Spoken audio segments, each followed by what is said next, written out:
신앙의 집을 바르게 짓는 사람들의 교회 신집사교회 오신 것을 환영합니다. 이번 시간에는 10계명을 주신 하나님에 대해서 나누겠습니다. 이스라엘 백성이 온전하게 하나님께 순종하면 하나님은 복을 주시겠다고 약속하셨습니다. 그러나 이스라엘 백성은 조금만 힘들고 고통스러우면 하나님을 믿지 않았을 뿐만 아니라 하나님의 말씀에도 순종하지 않았습니다.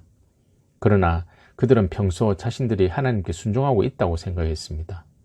홍해에서 이집트 군대가 쫓아왔을 때 그들이 얼마나 하나님을 의심했는지 잊고 있었습니다. 물이 없을 때, 먹을 것이 없을 때 그들이 얼마나 많이 하나님께 불평했는지 잊어버리고 있었습니다. 그들은 자신들이 하나님께 순종할 능력이 있다고 생각하며 하나님이 도와주시지 않으면 자신들이 광야에서 40년이라는 세월 동안 결코 살아갈 수 없었다는 사실을 잊고 있었습니다. 하나님은 이스라엘 백성이 온전하게 순종하기를 원하는 율법을 주시기로 계획하시고 모세를 시내산으로 부르셨습니다. 모세는 시내산에서 40일 동안 아무것도 먹지도 마시지도 않았습니다. 그리고 하나님은 모세를 통해 이스라엘 백성이 지켜야 할 10가지 명령을 주셨습니다. 이 10가지의 명령을 바로 10계명이라고 합니다. 하나님은 10계명 중에서 하나라도 지키지 않는 것은 죄라고 말씀하셨고 죄에 대한 형벌을 반드시 받게 된다고 강조하셨습니다. 사람들은 자신들이 10계명을 충분히 지킬 것이라고 자만했지만 하나님은 사람들이 10계명을 다 지키지 못한다는 것을 잘 알고 계셨습니다. 하나님이 10계명을 주신 이유는 자신들의 노력으로는 하나님의 율법을 온전하게 지키지 못한다는 것을 깨닫게 하기 위해서였지만 사람들은 어리석게도 자신들이 10계명을 잘 지킬 수 있다고 착각했습니다. 하나님은 돌판 2개에 나누어서 10계명을 새겨 모세에게 주셨습니다.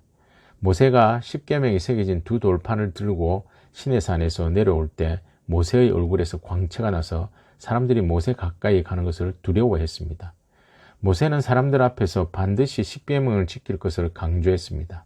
10계명의 첫째 계명은 하나님을 제외한 다른 신을 섬기지 말라는 것이고 둘째 계명은 세상의 어떠한 형상도 만들지 말고 섬기지도 말라는 것이며 셋째 계명은 하나님의 이름을 망령되게 부르지 말라는 것이고 넷째 계명은 안식일을 기억하여 거룩하게 지키라는 것입니다.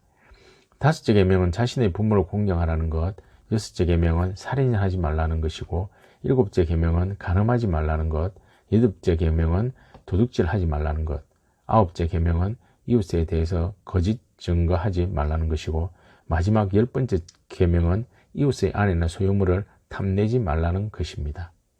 만일 10계명 중에서 9가지를 잘 지키고 하나를 지키지 못했다 하더라도 그는 죄인이 되어 죄의 대가를 치러야 합니다.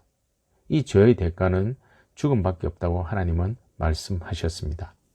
그것은 하나님과 영원히 분리된 채 사탄과 그 부하들을 위해 준비된 영원한 형벌의 장소에서 지내는 것입니다.